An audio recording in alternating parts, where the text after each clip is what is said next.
Hi, Zizaran here with another video about Diablo 4, a very anticipated game coming out by Blizzard, and we are releasing on the 6th of the 6th, 2023. We are getting Diablo 4 this year, and obviously a lot of people are making a lot of content around the game, and I figured I would make a little video talking a little bit about things that I've seen. I did a deep dive earlier today, and I wanted to talk a little bit about things I'm concerned about, things that I'm looking forward to, and just the game in general.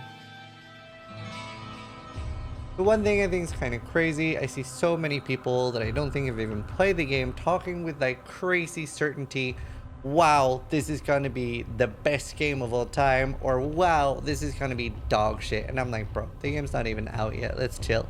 There's definitely some things that look pretty cool and some things that look concerning. So I figured I would just make a video. But the important thing for me is just, at the end of the day, I have no idea. I'll have a lot of videos with very strong opinions out once I've actually played and tried the game. So first, let's talk a little bit about one of the most important things to me in an ARPG, and that is gear. Gear is really, really interesting and a cool way to shape your character, and often feels like unique to you, right? And you get really excited, and every season you play, you end up with different projects and things that you're working on. Diablo 4 will be no different. It has like really, really cool things on both unique and legendary gear, which are kind of different. They're kind of similar, but kind of different. Uniques are going to be rarer and more build defining. Legendaries are going to be more common and more ability defining from what I could glean. But we'll see more of that when we actually play. And then you can suck the ability out of the item and put it on another item that maybe has somewhere of the base stats they want. And a lot of the things we saw were pretty interesting. Some like, being a lot more ability defining, like, charge bolt, getting extra charges. And when you get a few of these on different items, I'm sure there will be some cool combos there. The only thing that I'm concerned about with Garrett is that the filler stats, there were a few that were like +1 a specific gem. It's not even that a lot of them looked a bit it was just that the majority of them looked because obviously filler stats are really important in games because you don't want every single stat to be amazing, right? Then every item is amazing by default, and it's good to have some filler stats that you maybe want to try to get rid of. But I understand the point of filler stats. It just felt like nearly every stat was a filler stat. Either way, I do hope we end up seeing really cool, unique gear, things that are worth farming for, because that's like a really special feeling that Diablo 2 is excellent at giving you, right? Especially with Rune, where you find a very high rune, you find basically a shard of a super powerful unique. And that can definitely be a really special experience, especially when you then end up finishing that unique, right? You finish your Enigma, you're able to trade for it. There's a lot of cool things there. And while Runewords had a lot of issues, it definitely gave like a vector of excitement. And you have so many items in Diablo 2 that were just absolutely perfect. You have Skin of the Viper Magi, Shaco. It's that like nice adrenaline of dropping something cool, and I'm really hoping Diablo 4 gets that. Speaking of runewords, this is actually a really good thing. They've scrapped the runeword system because they got a lot of feedback on it, and a lot of people were like, yo, this is not a runeword system. They were going to do a cause and effect rune, similar to cast when damage taken in Path of Exile. That's an okay system in itself, and the game probably should have that, but it's not really runewords. And a big improvement I would like to see when they're bringing runewords back in, I would like to see more interesting base types to put these runes in. One thing that's really cool, I think the game just looks amazing. Every video and stuff we've seen, one thing I'm really looking forward to is just the gameplay itself looks really crisp and smooth, and a lot of the abilities look really cool. And something that's hard to see in videos that I'm hoping we get to feel when playing is really nice impact is very important to me. Another RPG, Grim Dawn, is I quite regularly criticize them for that because I feel like a lot of the abilities in the game don't have that much impact.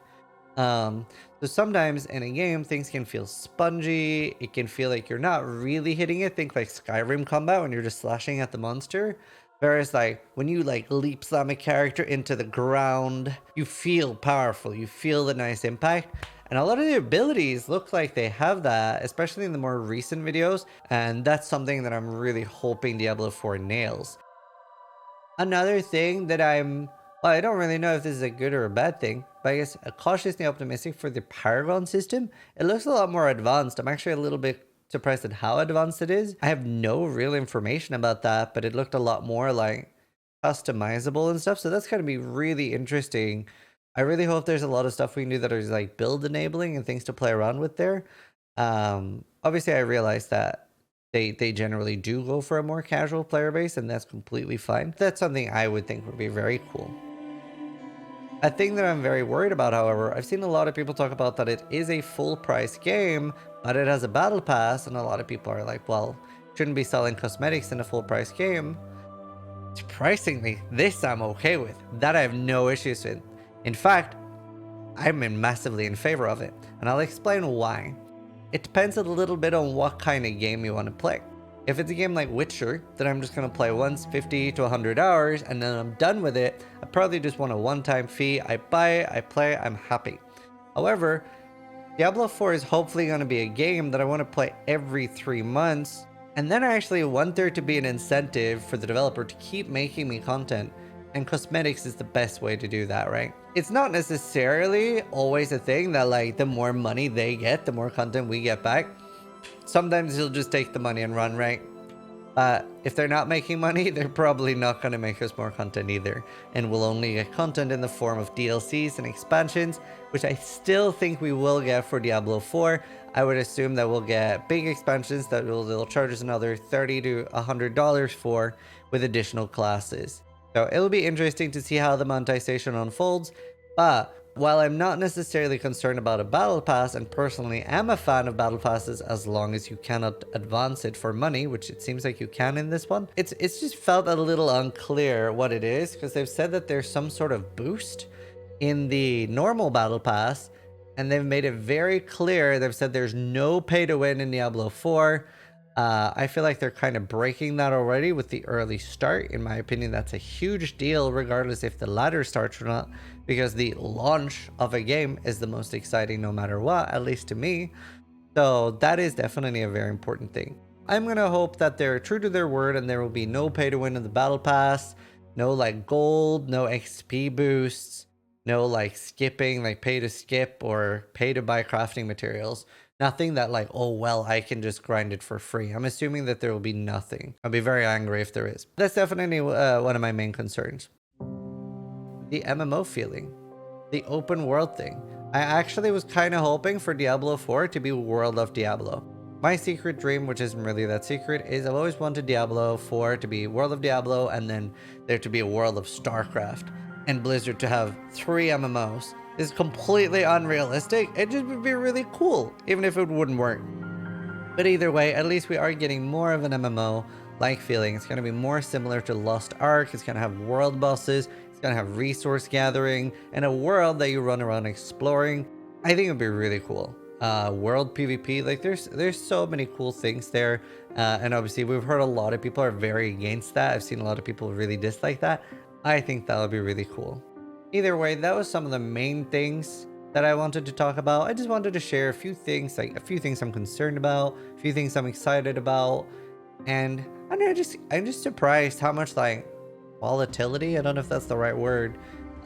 People are just so extreme and polarized. It's either like dog shit or amazing. I'll make videos after the 2 betas, but obviously like make a proper review of the game after I've played it, because at the end of the day, it doesn't matter how good or how bad something looks on paper or in videos. The only thing that's going to matter, are you enjoying the game when you are playing it? And that's a very individual thing. Some people are going to love it. People still love Diablo 3. I hate it. I hate Diablo Immortal. I'm still very hopeful, and I hope Diablo 4 will be amazing. Especially because the more good ARPGs to have, the more every other ARPG will grow. So we'll see. And hopefully it's not dog shit. That's all we can say, really. So thanks for watching. Sub if you liked the video, but more importantly, try to die less than I do.